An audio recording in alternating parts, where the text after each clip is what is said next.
Hi hello welcome to RS academy. ముందుగా ఈరోజు జరిగిన జాతీయ, అంతర్జాతీయ, ప్రాంతీయ మరియు ఇతర అంశాలు క్షుణ్ణంగా పరిశీలిద్దాం. ముందుగా ఈరోజు కరెంట్ అఫైర్లో భాగంగా మనకు వచ్చినది ఏంటి సార్ అంటే ఆగస్టు 29వ తారీఖు మనము జాతీయ క్రీడా దినోత్సవంగా జరపడం జరుగుతుంది. ఆగస్టు 29వ తారీఖుని జాతీయ క్రీడా దినోత్సవంగా, నేషనల్ స్పోర్ట్స్ డేగా, జాతీయ క్రీడా దినోత్సవంగా జరపడం జరుగుతుంది. క్రీడా దినోత్సవంగా సెలబ్రేట్ చేయడం జరుగుతుంది.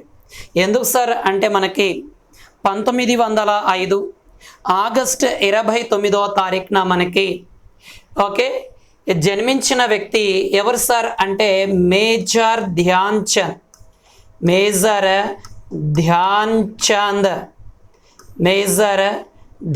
చంద్ అనే వ్యక్తి. ఎవరు సార్ అంటే మేజర్ ధ్యాన్ చంద్ అనే వ్యక్తి. ఇతను జన్మించిన సందర్భంగా మనము ఈ యొక్క జాతీయ క్రీడా దినోత్సవంగా జరపడం జరుగుతుంది. ఇతను ఉత్తరప్రదేశ్లోని అలహాబాద్ అనే ప్రాంతంలో జన్మించడం జరిగినది. ఇతన్ని మనము ఏమంటాం సార్ అంటే హాకీ మాంత్రికుడు అనే పేరుతో కూడా పిలవడం జరుగుతుంది మనకి. ఎవరికి? మేజర్ ధ్యాన్ చంద్ అనే వ్యక్తి. అయితే ఇతను 1905వ సంవత్సరం ఆగస్టు 29వ తారీఖున ఉత్తరప్రదేశ్లోని అలహాబాద్ అనే ప్రాంతంలో జన్మించడం జరిగినది. ఇతని తండ్రి ఒక ఇండియన్ ఆర్మీ అంటే బ్రిటిష్ కాలంలో ఉన్న ఆ బ్రిటిష్ ఇండియన్ ఆర్మీలో పనిచేసిన ఇది. అతను 6 సంవత్సరాలు వచ్చేంత వరకు ఎక్కడ కూడా స్థిరమైన వాళ్ళ నాన్న ఒక ట్రాన్స్ఫర్ అవ్వడం వలన స్థిరమైన ఎక్కడ ఉండలేక 6వ సంవత్సరం ఇతను స్కూల్కి వెళ్ళడం జరిగినది. ఈ యొక్క మేజర్ ధ్యాన్ చంద్ అనే వ్యక్తి 1928, 1932 అండ్ 1936లో భారతదేశానికి ఒలింపిక్లో గోల్డ్ మెడల్ తీసుకురావడం జరిగింది. ఒలింపిక్లో ఈ యొక్క హాకీలో భాగంగా ఒలింపిక్లో గోల్డ్ మెడల్ని తీసుకువచ్చిన వ్యక్తి ఎవరు సార్ అంటే మేజర్ ధ్యాన్ చంద్. అందుకే ఇతన్ని మనము ఏమంటాం సార్ అంటే హాకీ మాంత్రికుడు అనే పేరుతో పిలవడం జరుగుతుంది. కాబట్టి మనకి మేజర్ ధ్యాన్ చంద్ యొక్క బర్త్డేని ఈ యొక్క జాతీయ ప్రభుత్వం ఏమని నిర్వహిస్తుంది సార్ అంటే మనకి ఈ యొక్క జాతీయ క్రీడా దినోత్సవంగా చెప్పడం జరిగినది. అండ్ ఈ యొక్క స్పోర్ట్స్లో అత్యున్నతమైన అవార్డు ఏది సార్ అంటే మనకి రాజీవ్ ఖేల్ రత్న అవార్డు అనేది ఉండేది. దీనిని ఇటీవల కేంద్ర ప్రభుత్వం ధ్యాన్ చంద్ ఖేల్ రత్న అవార్డుగా మార్చడం జరిగింది. ఏంగా మార్చింది సార్ అంటే ధ్యాన్ చంద్ ఖేల్ రత్న అవార్డు అనేది ఖేల్ రత్న అవార్డుగా మార్చడం జరిగింది. ఇది కూడా యాడ్ చేసుకోండి. మనకి స్పోర్ట్స్లో అత్యున్నతమైన అవార్డు ఈ యొక్క ఖేల్ రత్న అవార్డు. గతంలో రాజీవ్ ఖేల్ రత్న అని పిలిచేవాళ్ళం, ప్రజెంట్ ధ్యాన్ చంద్ ఖేల్ రత్న అవార్డుగా పిలవడం జరిగినది. కాబట్టి ఇతను 1928, 32, 36లో హాకీ ఒలింపిక్లో భారతదేశానికి గోల్డ్ మెడల్ తీసుకొచ్చిన వ్యక్తిగా చెప్పడం జరుగుతుంది మనకి. ఇతను ఈ యొక్క ఆర్మీలో ఒక సైనికుడు హోదా నుంచి మేజర్ హోదాకు ఎదిగిన వ్యక్తి మేజర్ ధ్యాన్ చంద్ అని ఇక్కడ చెప్పవచ్చు మనకి. నెక్స్ట్ కరెంట్ అఫైర్కి వెళ్ళిపోదాం. ఏంటి సార్ అంటే జపాన్ చందమామ ల్యాండ్ ప్రయోగం వాయిదా. చాలా ఇంపార్టెంట్ అయినది. ఇటీవలనే మన భారతదేశం జూలై 14వ తారీఖున చంద్రయాన్-3 అనే దాన్ని ప్రయోగించి ఆగస్టు 23 6:04 సాయంత్రం చంద్రుని పైన దింపడం జరిగింది. అలాంటి ప్రదేశంలో ఇంకా కొన్ని దేశాలు ఈ యొక్క రాకెట్లను శాటిలైట్లను దింపి పరిశోధన చేయాలని చూస్తున్నాయి. దాంట్లో భాగంగా మనకి ఏ దేశం సార్ అంటే జపాన్ అనే దేశం. ఏ దేశం సార్ అంటే ఈ జపాన్ అనే దేశం చంద్రునిపైకి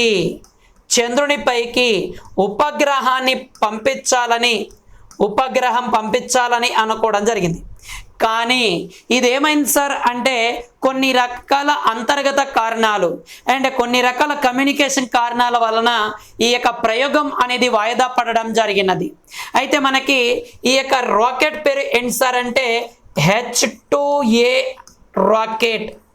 H2A రాకెట్ని ప్రయోగించాలని చూడడం జరిగింది జపాన్.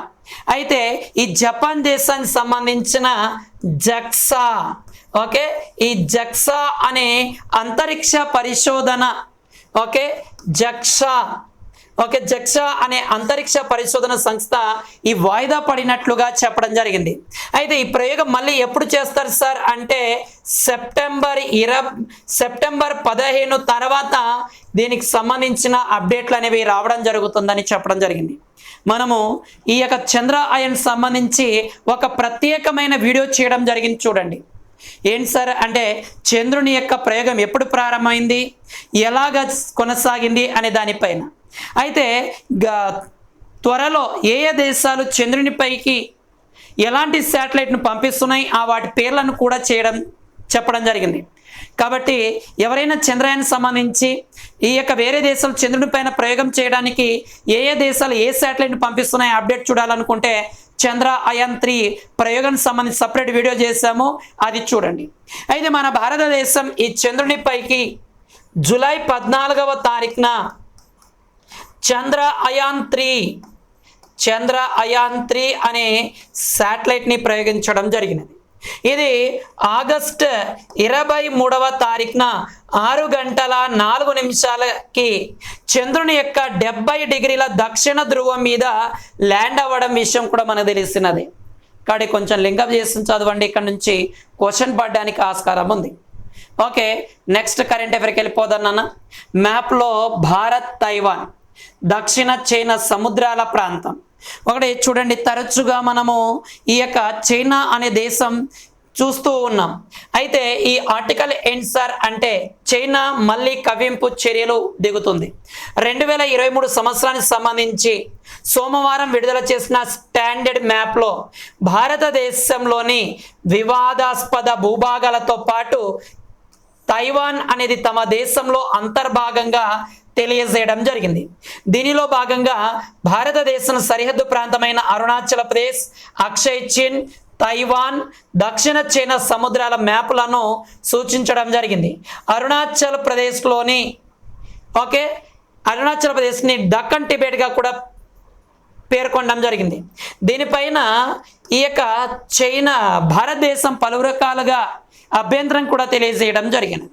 అంటే మనకి ఈ స్టాండర్డ్ మ్యాప్లో ఏంటి సార్ అంటే చైనా అనే దేశం భారతదేశంలోని కొన్ని ప్రాంతాలు తమవిగా ఈ యొక్క మ్యాప్లో రిలీజ్ చేయడం జరిగింది. అది ఒకటి అరుణాచల ప్రదేశ్. ఏది సార్ అంటే అరుణాచల ప్రదేశ్ ప్రాంతం. ఈ అరుణాచల ప్రదేశ్ని ఈ చైనా ఏమని పిలుస్తుంది సార్ అంటే సౌత్ టిబెట్గా పిలవడం జరుగుతుంది. అండ్ దీంతో పాటు ఈ యొక్క లడక్ అనే ప్రాంతంలో ఉన్న అక్సై చిన్ అనే ప్రాంతం కూడా తమదిగా చెప్పడం జరుగుతుంది. దీనితో పాటు ఈ యొక్క తైవాన్ అనే దేశం కూడా మాదే అని చెప్పడం జరుగుతుంది. ఏ దేశం సార్ అంటే చైనా అనే దేశం. ఓకే, దీనికి సంబంధించి మనము జాగ్రఫీలో కూడా చూసాం. ఈ జాగ్రఫీకి సంబంధించిన కరెంట్ అఫైర్ నాన్న ఖచ్చితంగా ఇక్కడ నుంచి క్వశ్చన్ అనేది రావడానికి ఛాన్సెస్ ఉంది మనకి. కాబట్టి మనకి ఈ అరుణాచల ప్రదేశ్లోని ఇటీవల దాదాపుగా ఒక 15 ప్రాంతాల పేర్లను ఈ యొక్క చైనీస్ అండ్ టిబెట్ లాంటి భాషల్లో ఈ అరుణాచల్ ప్రదేశ్ ప్రాంతాల పేర్లను ప్రకటించడం జరిగినది. దాని తర్వాత ఈ అరుణాచల్ ప్రదేశ్ దగ్గర భారతదేశానికి చైనాకు మధ్య ఉండే సరిహద్దును ఏమంటాం సార్ అంటే మెక్మోహన్ లైన్ అనే పేరుతో కూడా పిలవడం జరుగుతుంది. మెక్మోహన్ లైన్ అనే పేరుతో కూడా పిలవడం జరుగుతుంది. ఈ యొక్క చైనాకి భారతదేశానికి మధ్య అంతర్జాతీయ సరిహద్దు ఇంటర్నేషనల్ బోర్డర్ 3488 కిలోమీటర్ ఉండడం జరుగుతుంది. దానితో పాటు మనకి ఈ యొక్క 3488 కిలోమీటర్ల దూరాన్ని 3 ప్రాంతాలుగా డివైడ్ చేయడం జరిగింది. ఒకదాన్నేమో మనకి east sector and west sector, middle sector అని 3 భాగాలు విడగొట్టడం జరిగింది. దీంట్లో అరుణాచల్ ప్రదేశ్ అనేది ఈస్ట్ సెక్టార్లో ఉండడం జరుగుతుంది, తూర్పు భాగంలో ఉండడం జరుగుతుంది. ఇంకా ఈ అక్సై చిన్ అనే ప్రాంతానికి వస్తే మనకి 1962లో చైనా ఇండియా మధ్య యుద్ధం జరిగి ఈ అక్సై చిన్ అనే ప్రాంతాన్ని పూర్తిగా ఆక్రమించడం జరిగింది. ఇక్కడే మనకి LOAC ఓకేనా లైన్ ఆఫ్ యాక్చువల్లీ కంట్రోల్ అనే లైన్ కూడా మనకు ప్రతిపాదించడం జరిగినది. అండ్ ఇటీవల తైవాన్ అనే దేశం మనం ఈ యొక్క చైనాలో భూభాగము అని దీనిపైన ఒక సైనిక విన్యాసం కూడా తైవాన్ దేశం చుట్టూ కూడా నిర్వహించడం జరిగినది. లింగం చేసి చదవండి, నన్ను ఇక్కడ నుంచి క్వశ్చన్ పడవచ్చు మనకి. ఓకే, నెక్స్ట్ కరెంట్ అఫైర్కి వెళ్ళిపోదాం. నెక్స్ట్ కరెంట్ అఫైర్ చూద్దాం నాన్న. జంపర్లుంగ్ అండ్ పసమంగ్ లోయలు మధ్య చైనా మరియు భూటాన్ల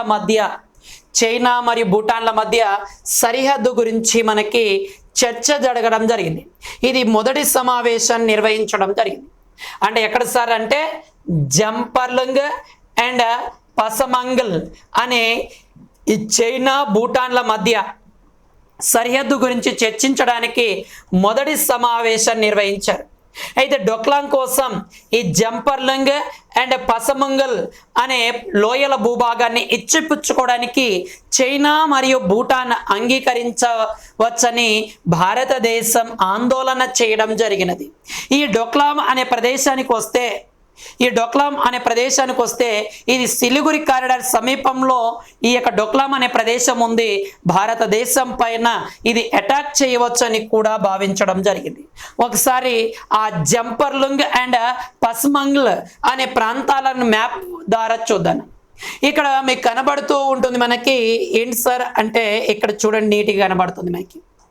ఏంటి సార్ అంటే మనకి ఈ ప్రదేశం చూడండి మనకి జంపర్లింగ్ అనే ప్రదేశం అండ్ పాసంగ్మలింగ్ అనే ప్రదేశం అండ్ ఇదేమో డొక్లాం అనే ప్రదేశం.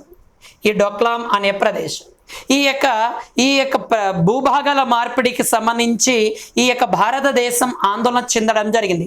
ఎందుకు సార్ అంటే రెండింటి మధ్య భూభాగం ఇచ్చేస్తే ఈ యొక్క డొక్లాం అనే ప్రదేశానికి వస్తే ఈ ప్రదేశం మొత్తం సిక్కిం అనే ప్రాంతం. ఇది మొత్తం కూడా మనకి ఇక్కడ భారతదేశానికి సంబంధించిన వెస్ట్ బెంగాల్ అనే ప్రాంతం వస్తుంది, అదే సిలిగురి ప్రాంతం. ఈ డొక్లాం అనే ప్రదేశం గురించి మనకు 2017లో ఈ యొక్క డొక్లాం అనే ప్రదేశానికి సంబంధించి మనకి ఈ చైనా మరియు భారత్ మధ్య ఒక అంతర్గత యుద్ధ కారణం జరగడం జరిగినది. అంటే యుద్ధ వాతావరణం కూడా నెలకొల్పడం జరిగింది. ఈ యొక్క డొక్లాం అనే ప్రదేశం అనేది ఇండియా, భూటాన్ అండ్ చైనా మధ్య ఒక ట్రై జంక్షన్ ప్రాంతంగా చెప్పవచ్చు. అయితే ఈ రెండు ప్రదేశాలను ఇచ్చిపుచ్చుకుంటే డొక్లాం అనే ప్రదేశాన్ని చైనా అనే దేశం తీసుకోవాలని చూస్తుంది. అది గిన తీసుకుంటే మన భారతదేశంలోని ఈ యొక్క వెస్ట్ బెంగాల్ ప్రదేశం ఉన్న ఈ యొక్క సిలిగురి ప్రాంతాన్ని దగ్గరికి వచ్చే విధంగా ఉంది. కాబట్టి మనకి దీనికి సంబంధించి ఆందోళన చెందడం జరుగుతుంది. కాబట్టి ఇక్కడ నుంచి క్వశ్చన్ ఎలా పడుతుంది సార్ అంటే ఇటీవల చైనా మరియు భూటాన్ల మధ్య భూభాగాల మార్పిడికి సంబంధించి ఏ ప్రదేశాలు కరెంట్ అఫైర్లోకి వచ్చాయి అనేది మనకు అడుగుతాడు. కొంచెం జాగ్రత్త ఇక్కడ నుంచి. అండ్ నెక్స్ట్ కరెంట్ అఫైర్ చూద్దాం నాన్న. చేనేతలో చెక్క చెదరని నైపుణ్యం అండ్ ఇది మన ఆంధ్రప్రదేశ్ సంబంధించిన కరెంట్ అఫైర్ నాన్న మనకి. ఇది కూడా జాగ్రఫీకి సంబంధించినది చెప్పవచ్చు. అనేక రకాల నేత పట్టు సాధించిన రాష్ట్రం ఆంధ్రప్రదేశ్. ఒక్కొక్క చోట ఒక్కొక్క రకమైన నేత ప్రత్యేకం మన ఆంధ్రప్రదేశ్. అండ్ రాష్ట్రంలో 24 జిల్లాల నుండి 35 చేనేత ఉత్పత్తులు ఉండడం జరుగుతుంది. ఒక జిల్లా ఒక ఉత్పత్తి గుర్తింపు కూడా Andhra Pradesh one district one product అనే దానికి ఒక గుర్తింపునికి ఒక ఏం చేసింది సార్ అంటే ఒక అప్లికేషన్ కూడా పెట్టుకోవడం జరిగింది. ఇది శ్రీకాకుళం చూసుకుంటే పొందరు ఖద్దరు ధోతి అండ్ సర్టింగ్ అండ్ విజయనగరంలో డిజైన్ బెడ్షీట్స్ అండ్ పార్వతీపురంలో బొబ్బిలి చీరలు, అనకాపల్లిలో పాయకారావుపేట సిల్క్ చీరలు అండ్ కాకినాడలో ఉప్పాడ జాదందాని చీరలు, పెద్దాపురం సిల్క్ ధోతీలు అండ్ సట్టింగ్స్ అండ్ అంబేద్కర్ కోనసీమలో చూసుకుంటే బండారులంక చీరలు, అంగరు చీరలు, పసులపొడి చీరలు అండ్ తూర్పుగోదావరి జిల్లా పూల గుర్తు కాటన్ సట్టింగ్స్ అండ్ చీరలు అండ్ మురమండ కాటన్ సట్లు చీరలు, వీరవరం సిల్క్ చీరలు అండ్ దొల్ల చీరలు, పశ్చిమ గోదావరి మేమవరం తేలిక బరువు చీరలు, ఏలూరు కాటన్ చీరలు, కృష్ణా జిల్లా పెడన కలంకరి చీరలు అండ్ బందరు చీరలు అండ్ ఎన్టీఆర్ జిల్లా ఆర్ట్ సిల్క్ చీరలు అండ్ గుంటూరు మంగళగిరి చీరలు వస్త్రాలు అండ్ పలనాడు సత్తెనపల్లి బెడ్షీట్లు, బాపట్ల చీరాల సిల్క్ చీరలు, ప్రకాశం ఈత ముక్కల గల్ల లుంగీలు and Nellore Paturu cotton silk చీరలు, కర్నూలు కోడుమూరు గద్వాల్ చీరలు అండ్ ఎంగనూరు బెడ్షీట్లు అండ్ నంద్యాల నందివర్గం సాదా టవల్స్ అండ్ లుంగీలు అండ్ అనంతపురం ధర్మవరం సిల్క్ చీరలు, సత్యసాయి ధర్మవరం సిల్క్ చీరలు, వైఎస్ఆర్ మాధవరం చీరలు అండ్ పొద్దుటూరు కూర సిల్క్ సట్టింగ్స్, అన్నమయ్య మదనపల్లి సిల్క్ చీరలు, చిత్తూరు కొల్లంగట్టు బై గల్ల లుంగీలు అండ్ తిరుపతి వెంకటగిరి కాటన్ చీరలు అండ్ శ్రీకాళహస్తి కలంకరి చీరలు, చెన్నేరు సిల్క్ చీరలు. మనకి చాలా జాగ్రత్త నాన్న, ఇది జియోగ్రఫీలో పడడానికి ఆస్కారం ఉంది. ఏ ప్రాంతానికి ఏ ప్రసిద్ధి అని చెప్పవచ్చు. మన ఆంధ్రప్రదేశ్లో 26 జిల్లాలకు గాను 24 జిల్లాలలో 35 రకాల చేనేత చీరలకు సంబంధించి డేటా అనేది ప్రకటించడం జరిగింది. వన్ డిస్ట్రిక్ట్ వన్ ప్రోడక్ట్కి సంబంధించి దరఖాస్తు కూడా చేసుకోవడం జరిగింది. కాబట్టి నేను ఇక్కడ చదివింది ప్రతిదీ కూడా నీట్గా నోట్స్లో రాసుకోండి. ఎక్కడైనా ఈ చీర లేదా ఈ షర్ట్ లేదా ఈ లుంగి ఏ జిల్లాలో ఫేమస్ అని అడిగాడు అనుకో, ఖచ్చితంగా ఇక్కడ నుంచి క్వశ్చన్ రావచ్చు మనకి. ఓకే, దాని తర్వాత భారత మాజీ cricket Sunil Gavaskar mid wicket story అనే ప్రధాన సలహాదారుగా చేరడం జరిగింది. ఏ దాని యొక్క సలహాదారు మనకంటే మిడ్ వికెట్ స్టోరీస్ యొక్క సలహాదారుగా చేరడం జరిగింది. అండ్ ఇతన్ని సన్నీ లిటిల్ మాస్టర్ అనే పేరుతో ముద్దు పేర్లతో కూడా పిలవడం జరుగుతుంది. ఓకే, దాంతోపాటు మనకి 1983లో భారతదేశానికి తొలి వరల్డ్ కప్ అందించిన కెప్టెన్ ఎవరు సార్ అంటే, ఈ యొక్క విశిష్ట సభ్యుడు ఎవరు సార్ అంటే సునీల్ గవాస్కర్. కెప్టెన్ అయితే మన కపిల్ దేవ్. ఈ సునీల్ గవాస్కర్ అనేది 1983లో వరల్డ్ కప్ రావడానికి ఇతను కూడా కృషి చేయడం జరిగిందని కూడా చెప్పవచ్చు మనకి. అండ్ నెక్స్ట్ కరెంట్ అఫైర్కి వెళ్ళిపోదాం మనం. ఏంటి సార్ అంటే, భారతదేశంలో మొట్టమొదటి మహిళా ఫీల్డ్ డైరెక్టర్గా కాజిరంగా నేషనల్ పార్క్కి ఈ యొక్క బాధ్యతలు చేపట్టడం జరిగింది. ఓకే, మొట్టమొదటి మహిళా ఫీల్డ్ డైరెక్టర్ ఎవరు సార్ అంటే జతీంద్ర శర్మ. ఎవరు సార్ అంటే మనకి జతీంద్ర శర్మ నుండి పదవి బాధ్యతలు తీసుకున్నారు Sonali Ghosh. Doctor Sonali Ghosh Indian forest service ఆఫీసర్గా ఉండడం జరుగుతుంది. అంటే భారతదేశంలోనే మొట్టమొదటి ఫీల్డ్ డైరెక్టర్గా కాజీరంగా నేషనల్ పార్క్కి ఈమె ఈ యొక్క ఫీల్డ్ డైరెక్టర్గా పదవి బాధ్యతలు చేపట్టడం జరిగింది. ఎవరు సార్ అంటే సోనాలి ఘోష్. ఎవరు సార్ మనకి సోనాలి ఘోష్ అనే ఆమె. ఎవరి స్థానంలో జితేందర్ శర్మ అనే ప్రస్తుత డైరెక్టర్ స్థానంలో ఈమె పదవి బాధ్యతలు చేపట్టడం జరిగింది. ఈమె సెప్టెంబర్ 1 నుంచి పదవి బాధ్యతలు చేపట్టడం జరుగుతుంది మనకి. ఇంకా కాజిరంగా నేషనల్ పార్క్ ఏదాని ప్రసిద్ధి సార్ అంటే ఖడ్గ మృగాలకి, రైనోసర్ ఖడ్గ మృగాలకు ప్రసిద్ధిగా చెప్పవచ్చు మనకి. ఈ యొక్క Kaziranga national park, Manas national park, orange national park ఇవన్నీ కూడా మనకి అస్సాం రాష్ట్రంలో ఉండే నేషనల్ పార్క్. అస్సాం రాష్ట్రంలో ఉండే నేషనల్ పార్క్. ఇక్కడ మనకి ఈ రైనోసార్స్ ఈ యొక్క వంటి కొమ్ము ఖడ్గమృగం రక్షించబడే ప్రాంతంగా చెప్పవచ్చు మనకి. ఓకే, కాబట్టి కాజిరంగా ఉంటుంది ఇక్కడే, అండ్ మానస్ నేషనల్ పార్క్ ఇక్కడే ఉంటుంది, ఆరెంజ్ నేషనల్ పార్క్ ఇక్కడే ఉండడం జరుగుతుంది. ఈ యొక్క నేషనల్ పార్క్ గుండా ప్రవహించే నది మనకి ఏది నది సార్ అంటే బ్రహ్మపుత్ర నది. ఈ యొక్క బ్రహ్మపుత్ర నది ఈ యొక్క వరదలు ఎక్కువ అయినప్పుడు ఈ కాజిరంగా నేషనల్ పార్క్లో ఉండే ఈ ఖడ్గమృగాలు కొన్ని రకాల జీవులు కూడా చనిపోవడం జరుగుతుంది. ఇది కూడా యాడ్ చేసుకున్నాను మనకి. అండ్ నెక్స్ట్ చూసుకుంటే మనకి అండ్ అనురాగ్ సింగ్ ఠాకూర్ అండ్ శివరాజ్ సింగ్ చౌహాన్. ఈ యొక్క మధ్యప్రదేశ్ సీఎం ఎవరు సార్ అంటే మనకి ఈ యొక్క శివరాజ్ సింగ్ చౌహాన్. ఇతను అండ్ కేంద్ర మంత్రి అనురాగ్ సింగ్ ఠాకూర్ ఈ యొక్క ఇంటర్నేషనల్ కన్వెన్షన్ సెంటర్లో ఓకే కుషాబ్ తాకర్ ఇంటర్నేషనల్ కన్వెన్షన్ సెంటర్లో సబ్కా సాథ్ సబ్కా వికాస్ సబ్కా విశ్వాస్ అనే పేరుతో ఒక మోడీ ప్రసంగాలతో కూడిన ఒక పుస్తకాన్ని విడుదల చేయడం జరిగింది. చాలా చాలా ఇంపార్టెంట్.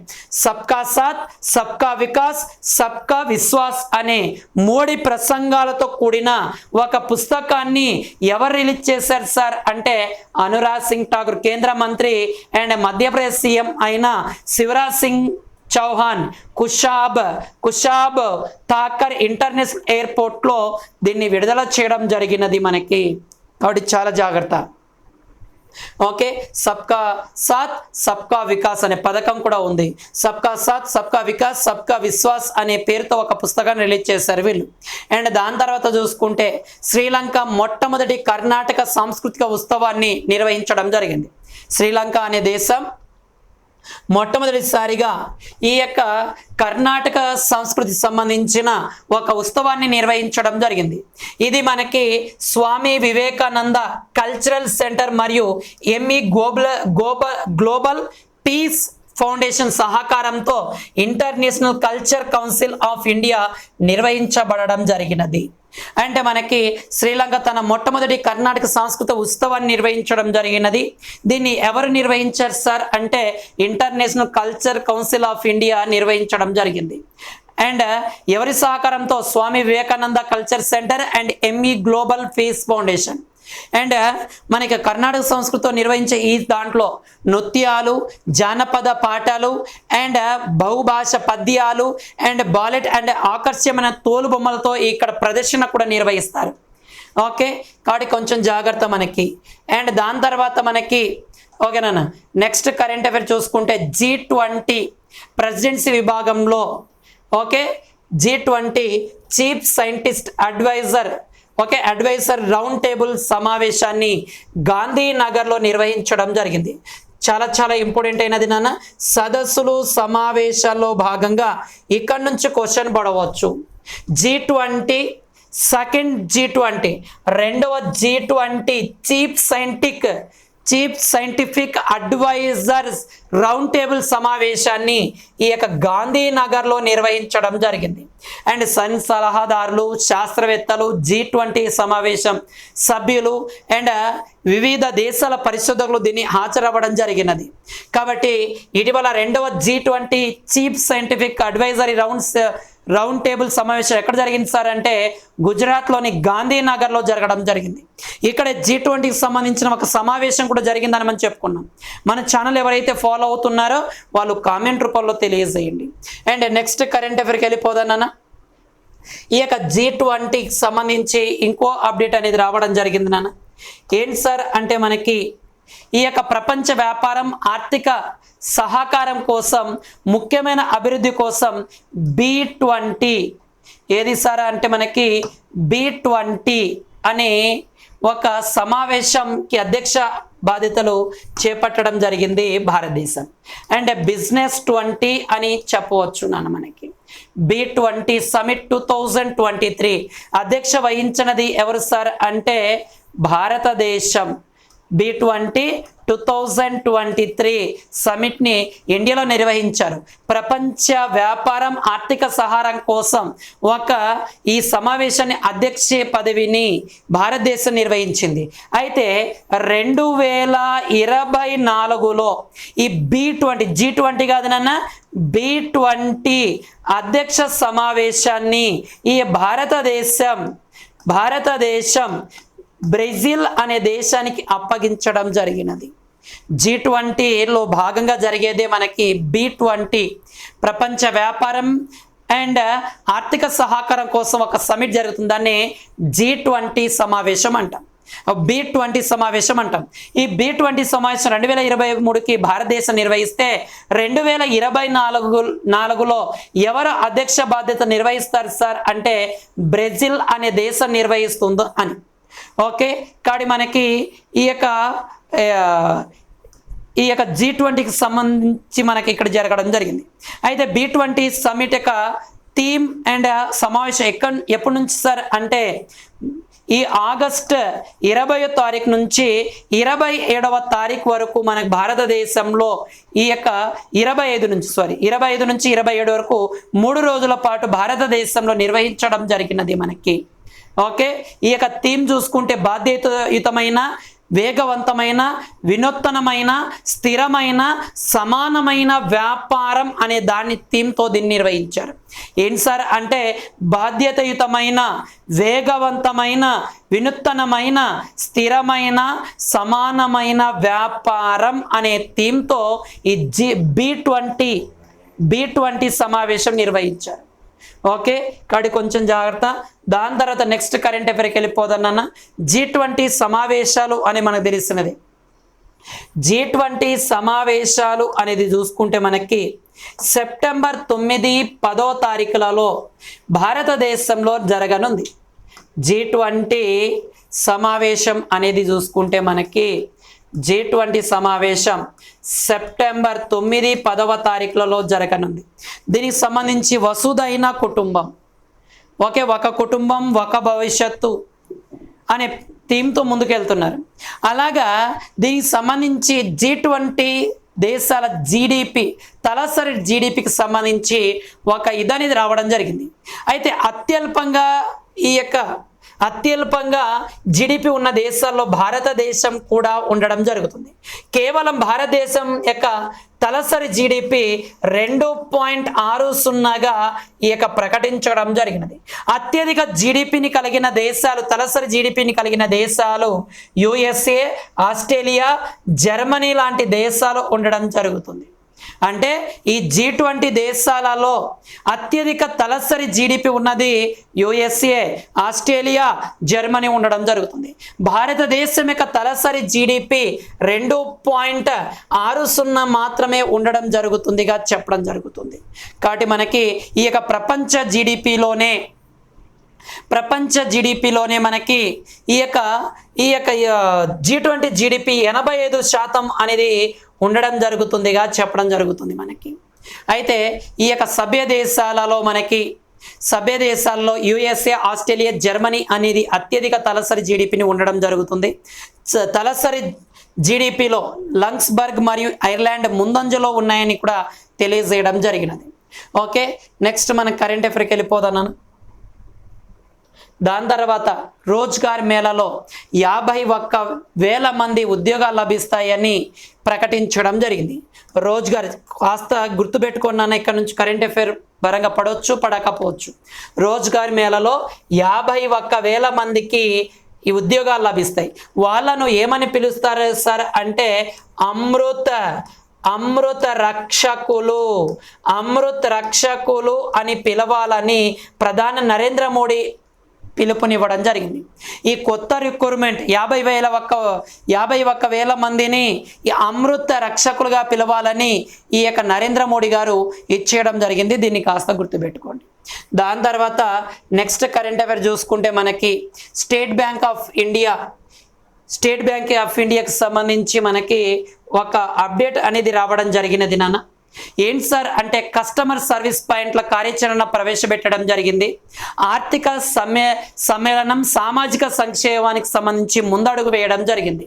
అంటే ఇలా ఒక కస్టమర్లు తమ ఆధార్ కార్డుతో సామాజిక భద్రత పథకాలు సజావుగా నమోదు చేసుకోవడానికి ఆధార్ కార్డుని నమోదు చేసుకోవాలని ప్రకటించడం జరిగినది ఎస్బీఐ అనేది. అంటే ఏంటి సార్ అంటే ఆధార్తో అనుసంధానం చేసుకుంటే ఈ యొక్క ప్రధానమంత్రి జీవన్ జ్యోతి బీమా యోజన అండ్ ప్రధానమంత్రి సురక్ష యోజన అండ్ అటల్ పెన్షన్ యోజన వంటి పథకాలకు సంబంధించి ఈ ఆధార్ కార్డుతో నమోదు చేసుకోవచ్చు అండ్ ఎన్రోల్మెంట్ చేసుకోవచ్చు అని ఎస్బీఐ ప్రకటించడం జరిగింది.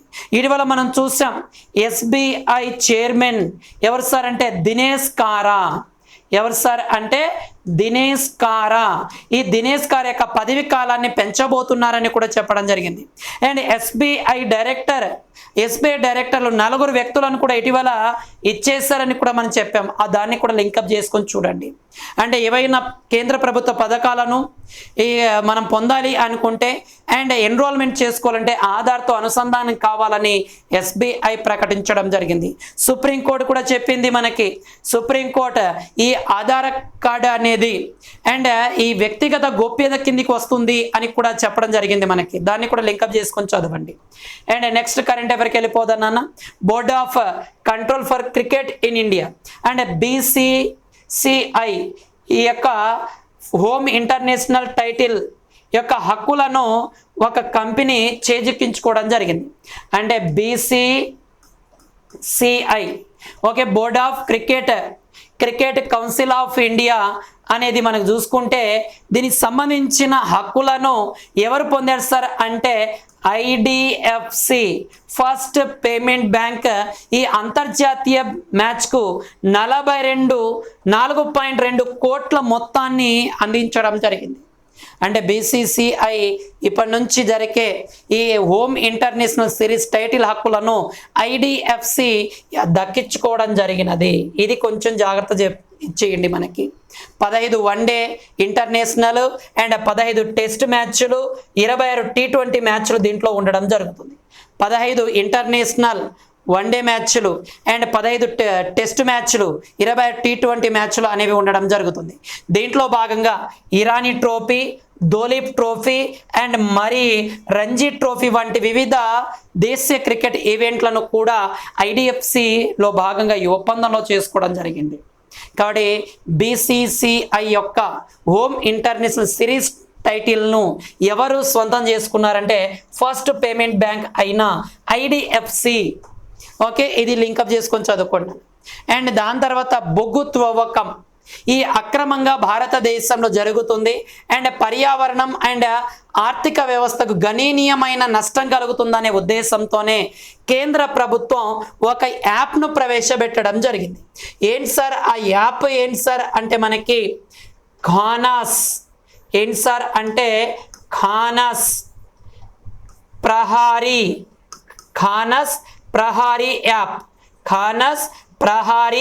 యాప్. ఎక్కడైనా అక్రమంగా ఈ బొగ్గు తవ్వకాలు జరిపితే ఈ యాప్ ద్వారా మనము ఆ ఫోటోని తీసి వాళ్ళ పంపిస్తే దానిపైన చర్యలు తీసుకునే విధంగా ఖానాస్ ప్రహారీ అనే యాప్ను తీసుకురావడం జరిగింది. అంటే ఏదైనా అక్రమాలు జరిగినప్పుడు దానికి సంబంధించిన దీని ద్వారా మనం ఫోటో తీసి ఇచ్చేస్తే ఈ యొక్క సంబంధిత ఆఫీసర్ దీనికి సంబంధించి ఆ అక్రమాన్ని అడ్డుకునే విధంగా భారత ప్రభుత్వం ఖానాస్ ప్రహారీ యాప్ని రూపొందించడం జరిగినది. ఇది ఒక మొబైల్ అప్లికేషన్ యాప్గా చెప్పడం జరుగుతుంది మనకి. ఓకే దాని తర్వాత నెక్స్ట్ కరెంట్ అఫైర్కి వెళ్ళిపోదన్నా. అండ్ ఈ యొక్క మనకి కేంద్ర రోడ్డు రవాణా శాఖ మంత్రి అయిన నితిన్ గడ్కరీ ఒక ప్రోగ్రామ్ని తీసుకురావడం జరిగింది. ఏంటి సార్ అంటే Bharat new car assessment programme. ఏంటి సార్ అంటే మనకి Bharat new car assessment programme. ఏంటి సార్ ఇది మనకి కేంద్ర రోడ్డు రవాణా శాఖ మంత్రి ఎందుకు తీసుకొచ్చింది సార్ అంటే ఇది మనకి ఈ యొక్క రోడ్డు వాహన భద్రత అంటే రోడ్డు రవాణాకు సంబంధించి వాహన భద్రత ప్రమాణాలకు సంబంధించి ఒక భద్రత పెంచడం కోసం ఈ భారత్ న్యూ కార్ అసిస్టెంట్మెంట్ ప్రోగ్రామ్ని తీసుకురావడం జరిగింది.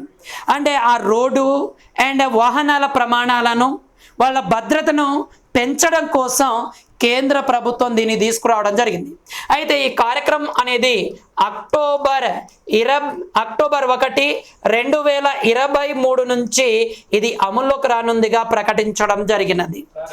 ఓకే, మనకి ఇచ్చేయడం జరిగింది. దాని తర్వాత నెక్స్ట్ కరెంట్ అఫైర్లో భాగంగా చూసుకుంటే 2022 సంవత్సరానికి సంబంధించి ఇండియా స్మార్ట్ సిటీ అవార్డ్ పోటీలో లక్నోలోని రోజ్గార్ ట్రైనింగ్ సెంటర్ ఎకానమీ భాగం ఇదనేది రావడం జరిగింది. చాలా ఇంపార్టెంట్ అయినది.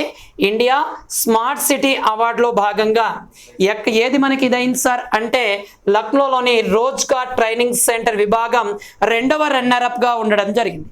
అంటే మొదటి రన్నరప్ ఎవరు సార్ అంటే జబల్పూర్ ఇండోర్ అనేవి మొదటి రన్నరప్గా ఉండి అగ్రస్థానాన్ని కైవసం చేసుకోవడం జరిగింది. Lucknow smart city limited institute of entrepreneurship Uttar Pradesh చేతులు కలపడం జరిగినది. అంటే పట్టణ పేదల జీవన ఉపాధి అవకాశాలు కల్పించడం కోసం ఇచ్చేశారు. అంటే లక్నోలోని రోజ్గార్ ట్రైనింగ్ సెంటర్ ఎకానమీ విభాగంలో 2వ రన్నరప్. అయితే జబల్పూర్ మరియు ఇండోర్ అనేది వరుసగా 1వ రన్నరప్ లేదా మరియు అగ్రస్థానాన్ని కైవసం చేసుకోవడం జరిగింది. ఇది లింకప్ చేసుకొని చదవండి. అండ్ షేల్ ఇండియా కొత్త కంట్రీ చైర్మన్గా కంట్రీ చైర్ పర్సన్గా మనీష్ మందన్ త్రిపాఠి గారు నియమితులు అవ్వడం జరిగినది. షేల్ ఇండియా కొత్త కంట్రీ చైర్గా మనీష్ మందన్ త్రిపాఠి నియమితులు అవ్వడం జరిగిందిగా చెప్పవచ్చు. ఇది ఈమె అక్టోబర్ 1 నుంచి అమలులోకి వస్తుంది. కొంచెం జాగ్రత్త చూడండి, మిగతాది కూడా మనకు అంతగా అవసరం లేదు. అడుగుతాడో అడగడనేది తెలియదు, కానీ షేల్ ఇండియా కొత్త కంట్రీ చైర్గా మనీష్ మందన్ త్రిపాఠి గారు ఉండడం జరుగుతుంది. నెక్స్ట్ ఇది ఈరోజు జరిగిన జాతీయ, అంతర్జాతీయ, ప్రాంతీయ మరియు ఇతర సంబంధించిన కరెంట్ అఫైర్. అందరు లైక్ చేయండి, షేర్ చేయండి, కామెంట్ చేయండి. ఆర్ఎస్ అకాడమీ, కర్నూల్, సాయి వసంత కాంప్లెక్స్, బిర్లా కాంపౌండ్, మీ స్వామి సార్. జై హింద్.